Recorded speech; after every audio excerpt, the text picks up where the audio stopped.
Thưa các đồng chí, các đối tác chiến lược và toàn thể cộng đồng quốc tế, chúng ta đang đứng trước một khúc quanh tàn khốc của lịch sử, nơi mà những tính toán sai lầm có thể đẩy toàn bộ nhân loại vào vực thẳm của xung đột toàn cầu. Tôi đứng đây hôm nay không phải để thương lượng, mà để gửi một thông điệp trực tiếp, minh bạch và không thể nhầm lẫn tới Bắc Kinh, Trung Quốc. Không nên và tuyệt đối không được phép nhúng tay vào cuộc chiến tại Iran. Nếu Trung Quốc cố tình bước qua làn ranh đỏ, tham gia hỗ trợ Tehran dưới bất kỳ hình thức nào,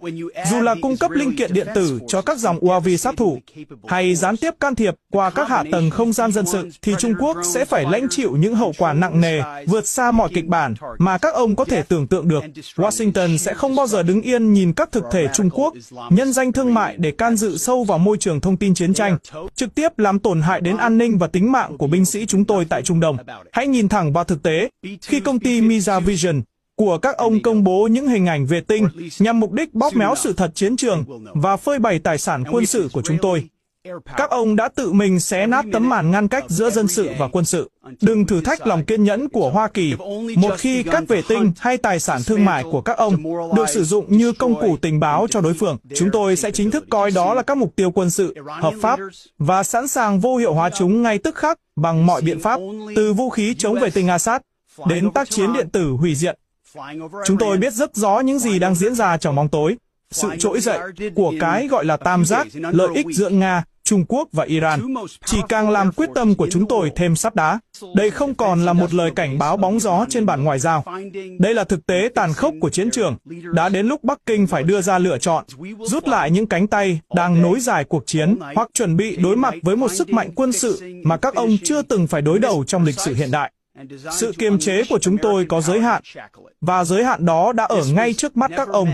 Kính thưa quý vị, một cơn địa chấn thực sự đã nổ ra, làm rung chuyển toàn bộ cấu trúc an ninh của Lầu Năm Góc, khi Mỹ đích thân gọi tên công ty công nghệ vũ trụ Misa Vision có trụ sở tại Hàng Châu, Trung Quốc. Đây không đơn thuần là một cuộc tranh cãi ngoại giao thông thường, mà là một cuộc chiến lột trần những bí mật quân sự khủng khiếp nhất. Tại sao một công ty mang danh nghĩa thương mại lại có thể khiến gã khổng lồ Mỹ phải nổi trận lôi đình và mất kiểm soát đến vậy? Câu trả lời nằm ở những bức ảnh vệ tinh, độ phân giải cao, đã bóc trần một sự thật tàn khốc đang bị che giấu tại Trung Đông. Quý vị hãy tưởng tượng, trong khi Lầu Năm Góc vẫn đang dõng dạc tuyên bố trước truyền thông quốc tế rằng các lá chắn phòng thủ của mình là bất khả xâm phạm và hệ thống radar vẫn hoàn toàn vô sự,